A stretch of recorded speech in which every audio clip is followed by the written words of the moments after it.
Shabbat Shalom a todos, sejam todos muito bem-vindos, uma grande honra e bênção estar com vocês nesse momento, vocês nos permitindo adentrar a casa de vocês, o escritório, o carro, enfim, onde vocês estejam assistindo nossos vídeos, né? Te agradecemos grandemente por todo esse carinho que você tem nos proporcionado nesse tempo, entendendo a nossa dificuldade aí da reforma e tudo mais, que foi uma situação que realmente exigiu e agora foi o momento certo e acabou indo e tudo bem, mesmo com as tribulações das chuvas que vêm inundando tudo e tudo mais, atrasando um pouco a obra, né? Mas tenho certeza que assim que ficar pronto nós vamos fazer aí um vídeo para vocês mostrando o que era antes, como está indo e depois de tudo pronto, todo esse esforço e o porquê, tá bom? Então, eu já agradeço imensamente, peço a Deus que abençoe a todos vocês aí que estão nos assistindo, compartilhando essa mensagem que nós damos, né?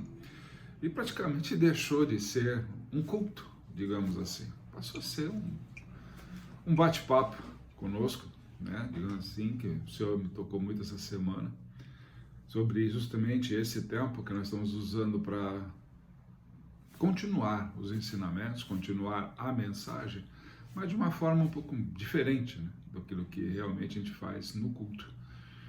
E aí eu quero realmente agradecer que mesmo diante de toda essa situação, vocês continuaram conosco aí, não abandonaram, continuaram a entender e compreenderam.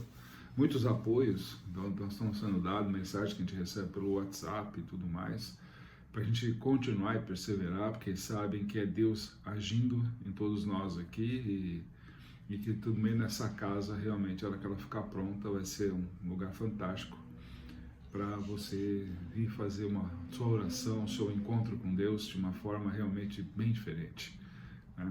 Ainda agora há pouco à tarde, nós estávamos orando lá em cima, né, onde vai ser a área de vigília, né, colocamos assim, e realmente foi muito especial, né? Muito especial mesmo, é um lugar ali que foi reservado por Deus, colocamos assim, para não ficar se delongando em explicações. Vocês, com o dia que estiver pronto, vocês vão entender realmente. A noite, então, é fantástico, é maravilhoso e realmente a voz dele é audível em bom tom ali para todos que querem realmente esse tempo tão especial na vida com ele. Bom, pessoal?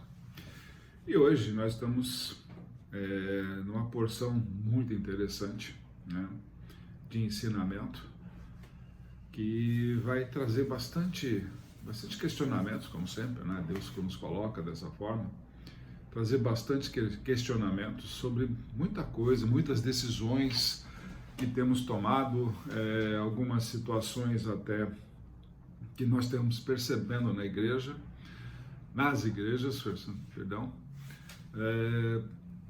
e muitas vezes nós não estamos tomando uma atitude, né? Não estamos realmente considerando situações até mesmo de correção, ok? Então, aproveitem realmente esse tempo, né, desse bate-papo nosso. E realmente hoje estamos aqui com um cafezinho com vocês, com o primeiro símbolo do Cajado de Deus, né, nossa caneca, né? Sejam todos muito bem-vindos, que você também tenha quantidade de alimentos e bênçãos aí na sua casa, em abundância, que você compartilhe também com o teu próximo, né? Ajude a isso. Nós agora tivemos que dar uma certa diminuída no ritmo, né, das cestas básicas que a gente distribui, mas não paramos, tá? Não paramos totalmente. Mas, digamos assim, dentre estoque de produto para materiais para obra e produtos para ser distribuído na cesta básica, digamos assim, o nosso espaço ficou muito reduzido, mesmo usando a casa apostólica. Móveis estão aqui dentro, que são da igreja e tudo mais, muita coisa veio aqui para dentro, né?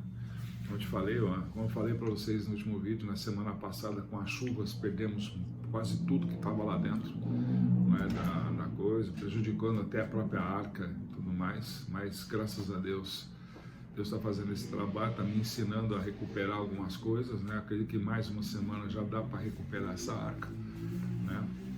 E aí vou fazer outras coisas mais, já prevendo para não ter mais nenhum tipo de dissabor nesse caminho e também as obras continuarem de uma forma plena e rápida, né? E é isso que a gente está precisando e querendo, para já de uma vez por todas instalar o telhado e aí o resto fica mais simples e mais fácil. Bom, não delongando mais, então agradeço realmente a atenção de vocês e vamos hoje para os ensinamentos de hoje. Hoje nós vamos falar de autoridade, rebelião e o rei que Deus escolheu.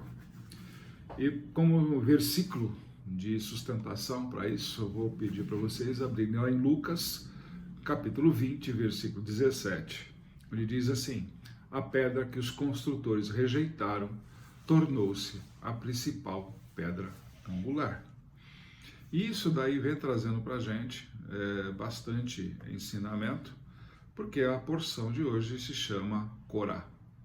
Corá, todo mundo lembra, é o primo de Moisés, que queria a todo custo ser o sumo sacerdote, o líder de Israel e tudo mais.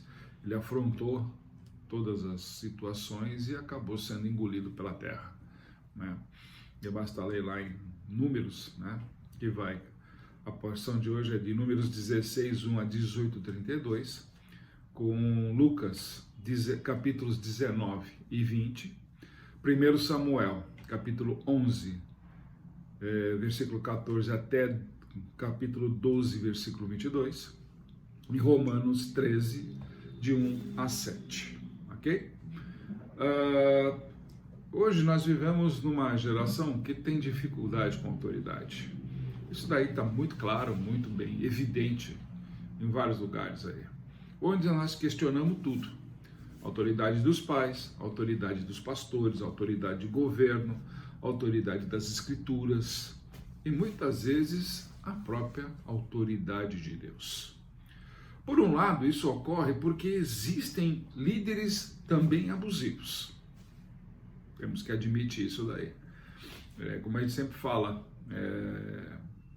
aqui sempre Deus me toca muito com relação a isso. Esses ministros que chegam lá no altar e falam que Deus tem que cumprir porque a palavra dele é fiel e aquela coisa toda, mas esses líderes também não cumprem nada, então não tem autoridade para ficar questionando a autoridade de Deus, que ele tem que cumprir.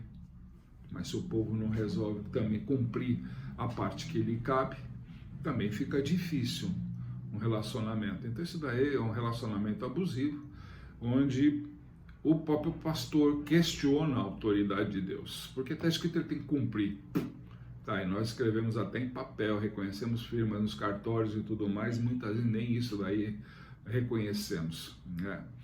E também, por outro lado, existe no coração humano uma antiga inclinação para a rebelião. Isso é um fato muito evidente, e a gente percebe nas juventudes, principalmente, a rebeldia é fato. Quando atinge uma certa idade, até chegar na fase adulta, acaba a maioria dos adolescentes entrando por um padrão aí de rebeldia muito forte, questionando princípios, questionando conceitos, adorando muito mais o mundo do que o ensinamento de Deus. E na Parashá Corá não é apenas a história de um homem rebelde, é a história de um coração que deseja a posição, porém sem desejar a presença de Deus. E é a história de pessoas que querem autoridade, mas rejeitam a submissão. E acima de tudo é uma história que aponta para Cristo. A porção de Corá aponta para Cristo. E nós vamos ver isso daí no decorrer do nosso bate-papo de hoje, ok? É claro, não podemos deixar de colocar a nossa parábola, né, do farol e das lanternas. Conta-se que havia uma pequena comunidade de pescadores à beira-mar. Todas as noites os barcos retornavam guiados pela luz de um grande farol construído sobre as rochas. A luz do farol era forte, constante e visível de longe. Graças a ela, muitos pescadores haviam sido salvos das tempestades e dos recifes escondidos. Com o passar do tempo, alguns moradores começaram a dizer: para que depender desse farol? Nós também temos lanternas. Cada um pode iluminar o seu próprio caminho. Então passaram a subir nas colinas com suas lanternas. Alguns levantavam a luz para um lado, outros para o outro. Alguns queriam mostrar que sua lanterna era mais brilhante que a do vizinho. Outros desejavam ser vistos e admirados. Numa noite de neblina espessa, os barcos começaram a voltar do mar. Ao ver tantas luzes espalhadas, os pescadores ficaram confusos.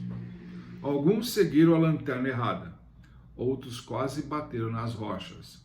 Houve gritos, colisões e, principalmente, medo. No meio da multidão, um velho marinheiro clamou: apaguem as lanternas e olhem para o farol. Quando as lanternas se apagaram, a luz do farol apareceu clara novamente. Os barcos encontraram o caminho seguro e chegaram ao porto. Se a gente olhar hoje para tudo isso daí, essa narrativa que foi apresentada na nossa parábola, hoje podemos fazer assim: a igreja pode até ter muitos dons, muitas vozes e muitos ministérios, como as lanternas. Mas quando as lanternas competem com o farol, surge confusão. Corá queria uma posição. Os líderes, lá em Lucas capítulo 20, questionaram a autoridade de Jesus. Israel, em 1 Samuel, quis reorganizar o governo segundo seus próprios desejos. Em cada caso, o problema não era a falta de luz, mas a rejeição da luz principal que Deus havia estabelecido. O farol aponta para Cristo. Ele é a autoridade que não muda. O rei escolhido pelo Pai. A pedra angular, rejeitada pelos homens, mas confirmada por Deus. A grande pergunta dessa noite é: estamos seguindo nossas lanternas ou o farol do Senhor? Corá não se rebelou apenas contra Moisés. Ele se rebela contra Deus. Porque lá em Número 16 está escrito, na argumentação dele: toda a congregação é santa. A frase parece até espiritual, parece até democrática, parece inclusiva. Mas tem um problema. A questão nunca foi quem Corá achava que deveria liderar. A questão era quem Deus havia estabelecido. Moisés responde: não é contra nós que murmurais, mas contra o Senhor. A rebelião contra a autoridade estabelecida por Deus sempre procura uma justificativa espiritual. Isso é fato. Corá não se apresentou como rebelde, apresentou-se como reformador, ou seja, mudar tudo aquilo que é de Deus. E como realmente ministro, eu posso contar um pouco da minha história, realmente pessoas questionam a nossa autoridade, questionam a forma com que Deus nos usa. Isso daí eu sou afrontado constantemente. Há pessoas de outras filosofias que questionam o que é ser apóstolo, o que é isso, o que é aquilo, entendeu? Para que isso? Então, eu leio a Bíblia também, não é a mesma coisa? Não, não é a mesma coisa ler a Bíblia e viver a Bíblia. Não é a mesma coisa, é bem diferente. E aí as pessoas costumam realmente confundir muitas situações.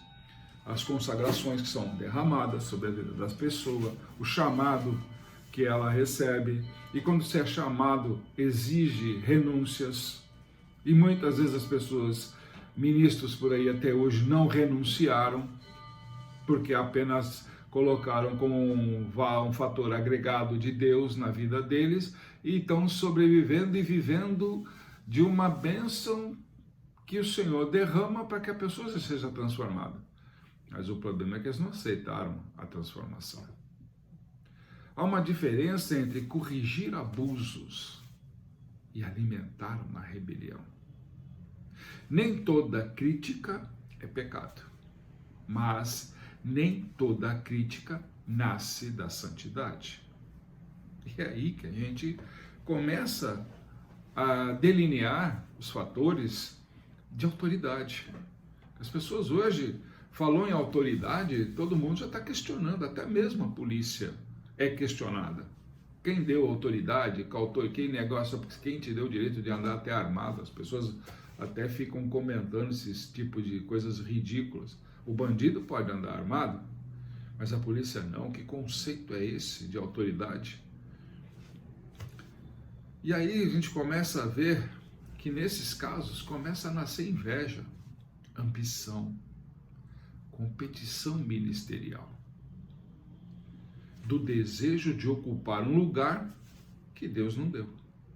Mas aí também há um problema do seguinte: às vezes Deus deu o comissionamento, mas a pessoa perdeu aquela unção, perdeu aquela oportunidade, digamos assim, e não corre atrás. Acha que, não, agora eu vou ler a Bíblia, agora vai ser assim, agora vai ser assado, mas vai correr depois que perde. Por que não correu antes? Por que não buscou antes? Porque para reconquistar, não é porque você começou a fazer alguma coisa simplesmente para agradar a você mesmo. Que a primeira pergunta que tem que ser é: você se arrependeu? Você está se permitindo ser transformada de verdade? Ou realmente você continua no seu mundo de razão e de verdades e não aceita nem a própria direção do Senhor?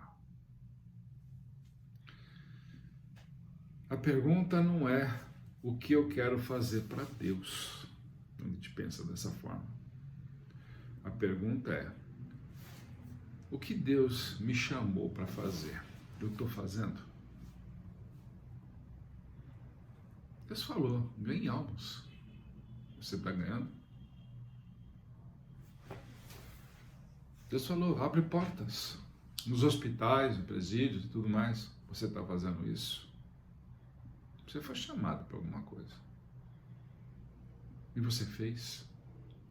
Ou simplesmente você acha que agora, fazendo do seu jeito, lendo uma Bíblia, por exemplo, e não fazendo aquilo que determinou que você fizesse, você vai conseguir alguma coisa?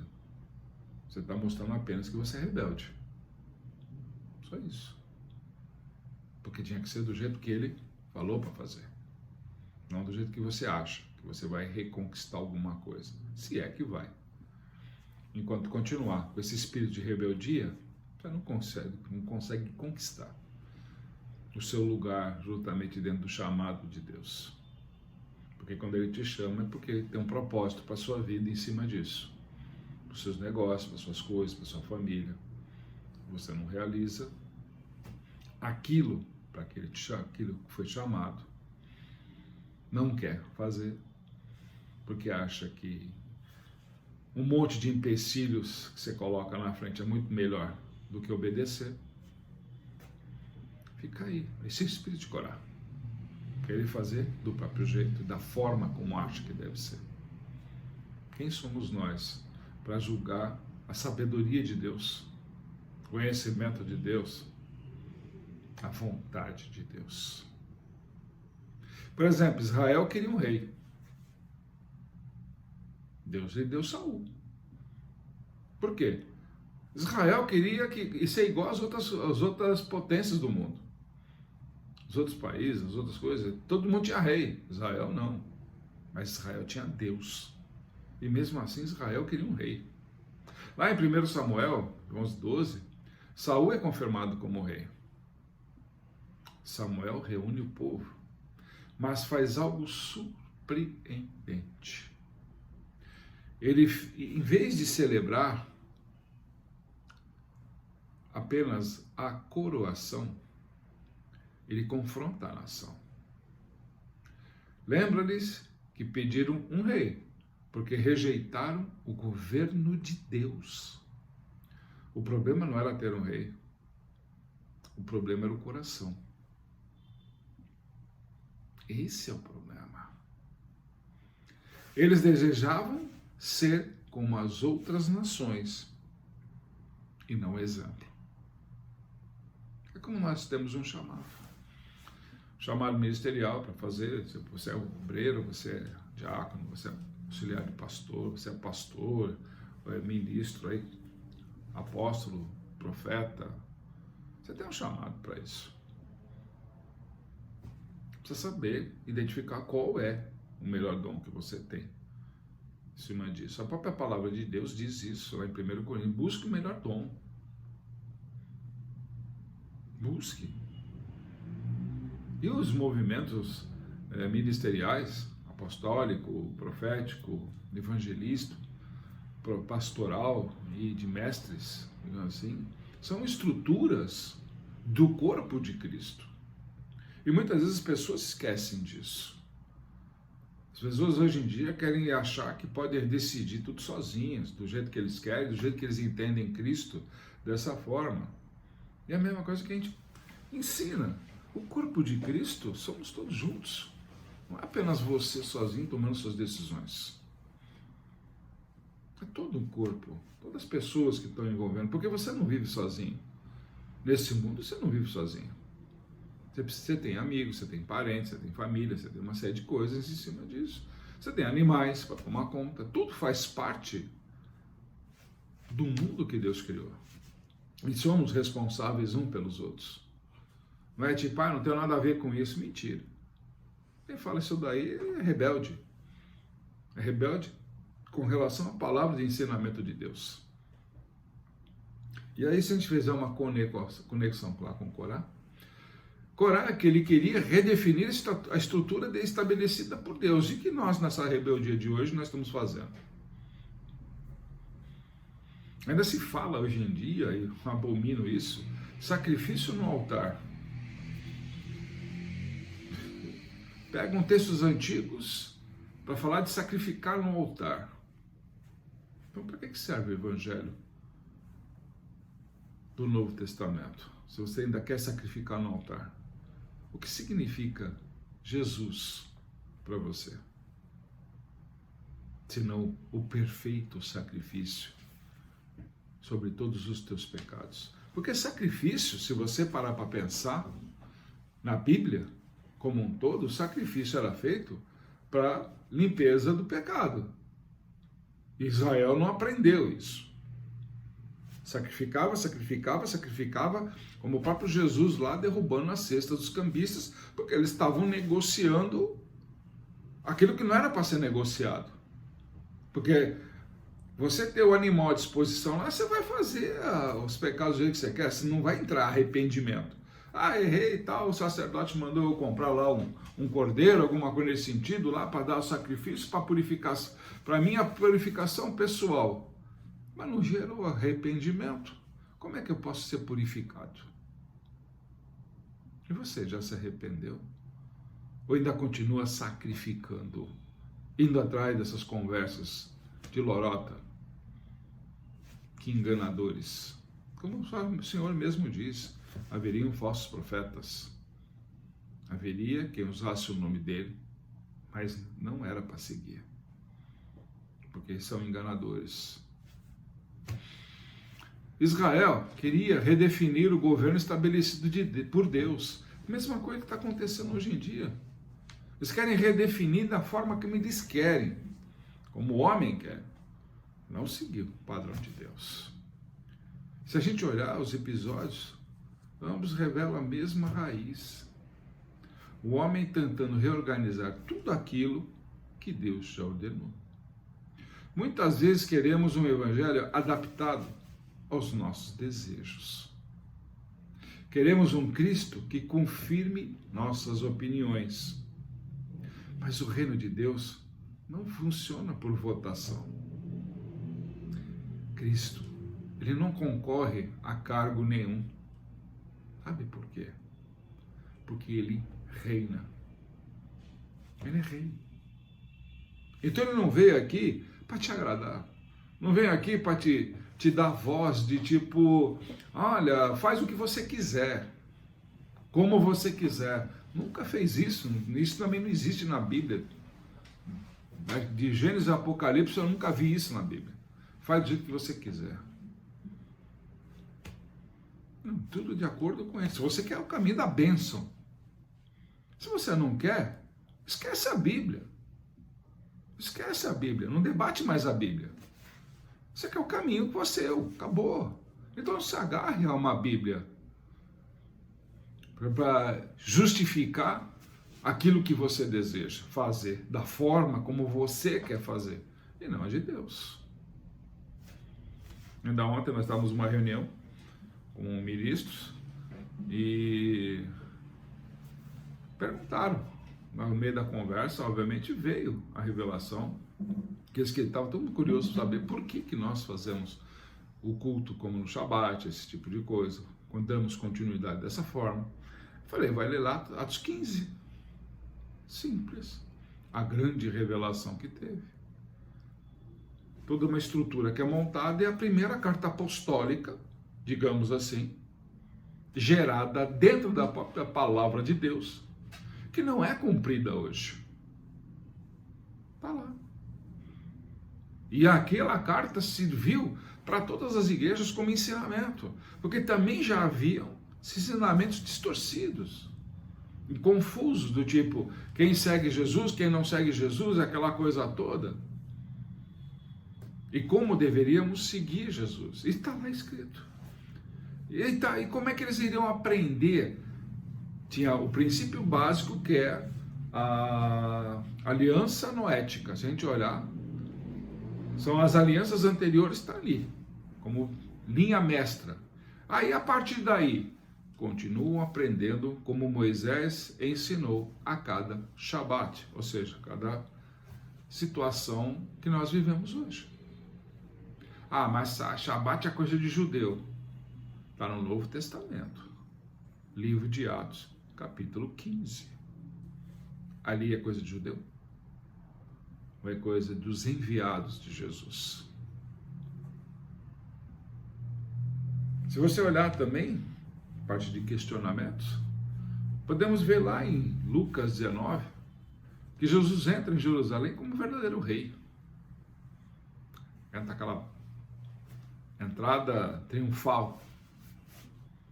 Jesus entra montado em um jumentinho, cumprindo as promessas, ou seja, as profecias messiânicas.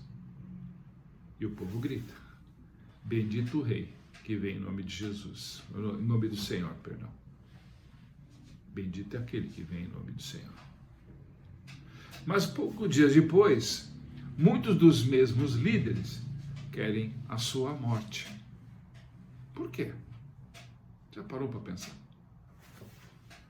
Porque aceitavam um Messias que derrubasse Roma, mas não aceitavam um Messias que confrontasse os pecados.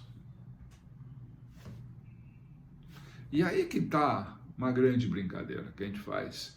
Eu uso muito isso naquele exemplo do adultério, da mulher acusada de adultério, onde muitas vezes questiona, né, o afrontamento de Jesus em cima disso, né, das autoridades, né? E o pessoal chegou lá e falou assim, a lei de Moisés diz que a gente tem que apedrejar essa daí. Eu falei, não, mas só que é o seguinte, a lei de Moisés também está escrito que não posso apresentar um, tem que apresentar os dois que estavam adulterando. Cadê ele? Como é que eu vou poder apedrejar uma e não apedrejar o outro? Cadê o outro? Até nisso vocês estão errando na lei. Então é isso também, ele vem com paciência e com dignidade mostrar esse caminho. E quem não tiver pecado, que atire a primeira pedra. Isso é fato. E muitas vezes hoje você está até acusando as pessoas como se de repente você nunca tivesse errado. Nunca tivesse cometido um erro, um delito. Como é que você julga alguém? E aí podemos constatar que Corá reaparece novamente em Jerusalém. Lá em Lucas 20, os líderes perguntaram para Jesus: com que autoridade faz essas coisas? Essa mesma pergunta é feita para mim todos os dias. Com que autoridade eu oro pelas pessoas? Com que autoridade Jesus me usa para abençoar a vida de pessoas? Com que autoridade? Esta é exatamente a questão de Corá. Quem te autorizou? Quem te deu esse lugar? Quem te deu essa autoridade? Corá perguntou isso para Moisés. Os líderes perguntaram para Jesus. Mas existe uma grande diferença aí. Moisés era servo. Jesus é o Filho. E aí que gera muita confusão no dia de hoje. As pessoas acham, porque são chamados filhos de Deus, deixamos de ser servo. Só por causa disso. Não. Você só pode chamar, se colocar na posição quando você reconhece Jesus como teu rei.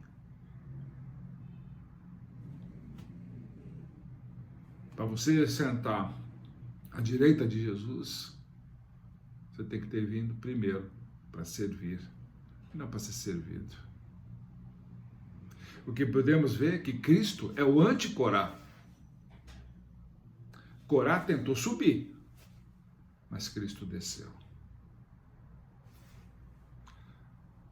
Corá busca exaltação. Tem gente que pega o cargo ministerial aí e acha que porque está ocupando alguma posição, isso daí é galardão de honra, diz que as pessoas têm que exaltar. Quando na verdade, em verdade, Cristo assumiu uma forma de servo. Aquele que não veio para servir.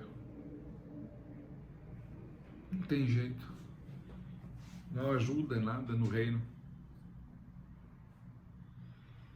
Cristo recebeu do Pai toda a autoridade.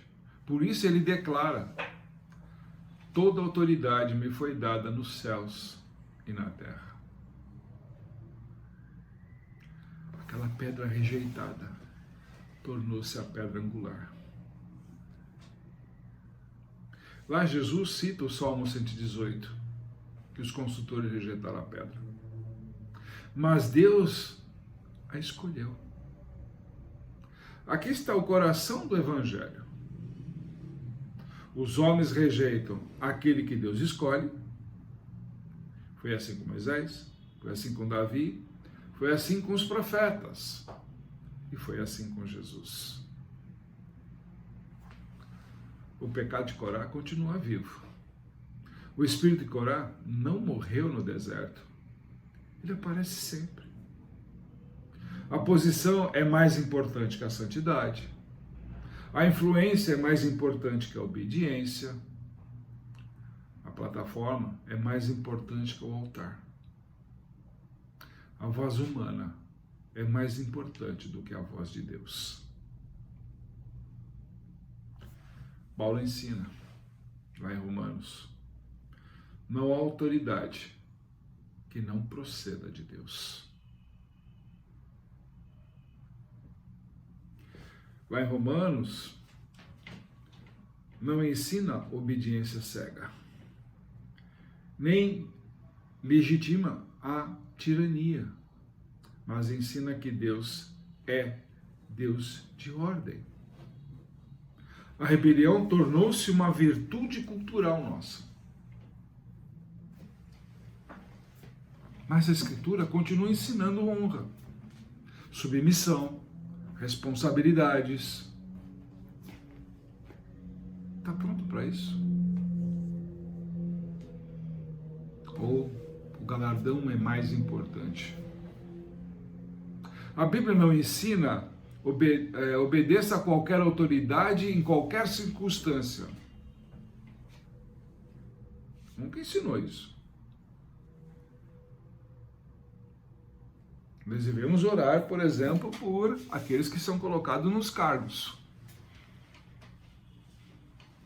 Muita gente critica aí o próprio presidente da República e tudo mais, mas se nós não orarmos por ele, esse país já tinha perdido tudo já.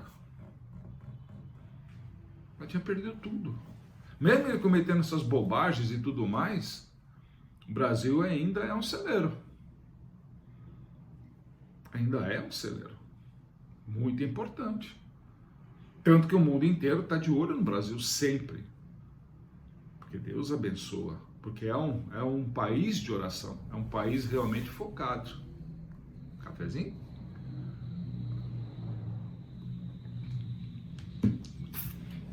E se nós olharmos a própria palavra de Deus, os profetas confrontavam os reis. Olha Jeremias, por exemplo. Toda hora ele batia de frente com os reis de Israel. Os apóstolos disseram: antes importa obedecer a Deus que aos homens. Mas a Bíblia também não ensina: rebele-se contra toda autoridade que o desagrade. Por isso que nós oramos, mesmo por aquele que é corrupto, aquele que faz todo um tipo de situação que prejudica pessoas, nós sabemos disso, mas oramos para que ele interrompa esse ciclo. Ele só está de pé até hoje por causa de orações. Nós sabemos disso. Mesmo eles não reconhecendo a autoridade de Deus, achando que Deus é uma parte política apenas, não estou falando de política, estou falando de fé, e é coisa que eles não têm. O reino de Deus é construído por homens e mulheres submissos a Deus, submissos ao Senhor. Isso daí ninguém entende, porque precisa ser servo, e servo fiel. E aí nós temos que fazer uma pergunta, hoje, esta noite, aí durante seu cafezinho, seu lanchinho, as coisas. Quem está sentado no trono do teu coração? Porque Samuel fica dizendo lá em capítulo 12, 20, não temais, tendes cometido todo esse mal, contudo, não vos desvieis de seguir ao Senhor. E essa palavra é extraordinária, porque o povo havia pecado, mas Deus não os abandonou. O julgamento não era o fim, porque o arrependimento, a techuvá, ainda é possível. O Evangelho, que é a boa notícia de todos nós, que podemos revelar que temos algo de Corá dentro de nós. Não, mas eu sou santidade. Para com a hipocrisia. Para com a hipocrisia. Quem já não disputou com Deus? Quem não resistiu à vontade de Deus? Tem gente até perdendo suas funções, seus cargos dentro da igreja. Sinceramente, se olhasse de uma forma geral, e como Deus mesmo conversa comigo e fala, se pudesse, desconsagraria muita igreja aí, viu? Muito ministro por aí, muito obreiro, muito diácono e tudo mais por aí, todos os cargos eletivos aí de administração dentro de uma igreja, muita gente já teria perdido isso aí. Porque resistem à vontade de Deus. Só quero aquilo que agrada. Não, que eu tenho que botar o som no último volume, não, porque eu tenho que fazer o solo da guitarra, não, porque eu tenho que fazer um dueto, eu tenho que fazer a melhor pregação, eu tenho que, sabe, eles têm que me aplaudir na pregação, porque é para o Senhor, aplausos para o Senhor e tudo mais. Mas o que adianta pedir aplauso se não vem do coração? O que adianta você pedir um amém se a pessoa está dormindo no banco? Ela não está nem aí para aquilo que você está falando.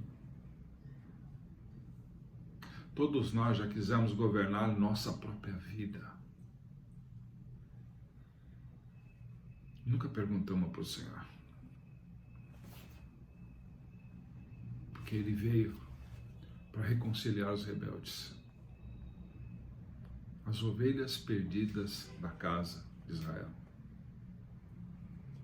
E a cruz é o lugar onde o rei morreu pelos súditos rebeldes. O justo pelos injustos. O filho obediente pelos filhos desobedientes.